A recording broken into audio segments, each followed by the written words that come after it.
الحمد للہ رب العالمین والصلاة والسلام علی سید المرسلین اما بعد فاعوذ باللہ من الشیطان الرجیم بسم اللہ الرحمن الرحیم۔ حشر کا دن۔ ڈرو اس دن سے جس دن کوئی کسی کے کام نہیں آئے گا، ذرا برابر نہ اس کو رشوت چھڑا سکے گی اور نہ اس کو سفارش کام دے گی اور نہ اس کی مدد کی جائے گی۔ یہ سورہ بقرہ کی آیت کا ترجمہ ہے جس میں حشر کے دن کا نقشہ کھینچا گیا ہے۔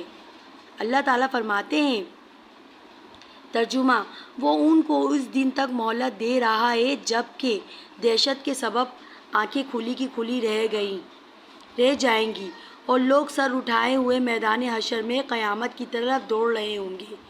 ان کی نگاہیں ان کی طرف لوٹ نہ سکیں گی اور ان کے دل مارے خوف کے ہوا ہو رہے ہوں گے۔ سورہ ابراہیم پارہ 13۔ یہ دن کفار پر بہت سخت ہوگا۔ اسی سورہ میں آگے اللہ تعالیٰ فرماتے ہیں ترجمہ، جس دن یہ زمین دوسری زمین سے بدل دی جائے گی اور آسمان بھی بدل دیے جائیں گے اور سب لوگ خدائے گانا و زبردست کی طرف نکل کھڑے ہوں گے، اور اس دن تم گناہ گاروں کو دیکھو گے کہ زنجیروں میں جکڑے ہوئے ہیں، ان کے کرتے گندھک کے ہوں گے، ان کے منہوں کو آگ لپیٹ رہی ہوگی۔ القرآن۔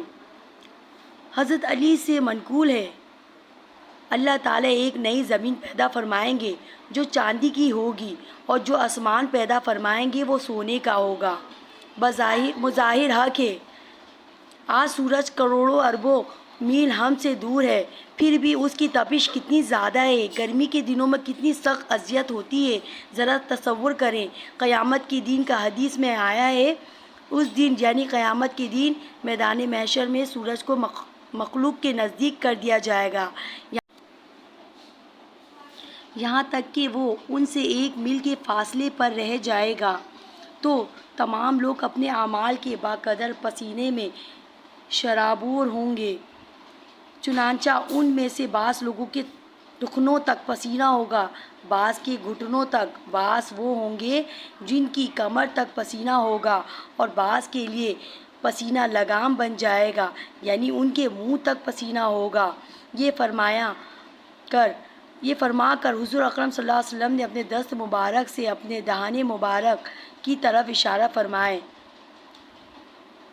میل عربی زبان میں کوس 1760 گز کے فاصلے کو بھی کہتے ہیں، اور سرما لگانے کی سلائی کو بھی میل کہا جاتا ہے۔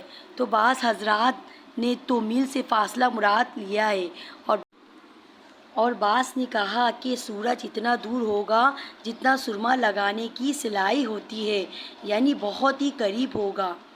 آپ تصور کریں کہ اس وقت جب کہ سورج اتنا قریب ہو اور زمین یہ نہ ہو بلکہ بدل کر چاندی کی کر دی جائے تو کیا حال ہوگا۔ اس کا کچھ نقشہ اس حدیث میں موجود ہے کہ اعمال کے بقدر معاملہ ہوگا، بعض کے ساتھ نرمی اور بعض کے ساتھ تو انتہائی نرمی کے ساتھ، کہ اس دن تمام گرمی سے محفوظ رحمان کے عرش کے سائے میں مزے کر رہے ہوں گے۔ جس دن اس کے سوا کوئی سایہ نہ ہوگا، وہ سایہ آج اس زندگی کو ضائع کر دیا تو پھر بیکار رونے اور افسوس کے کچھ نہ ہوگا۔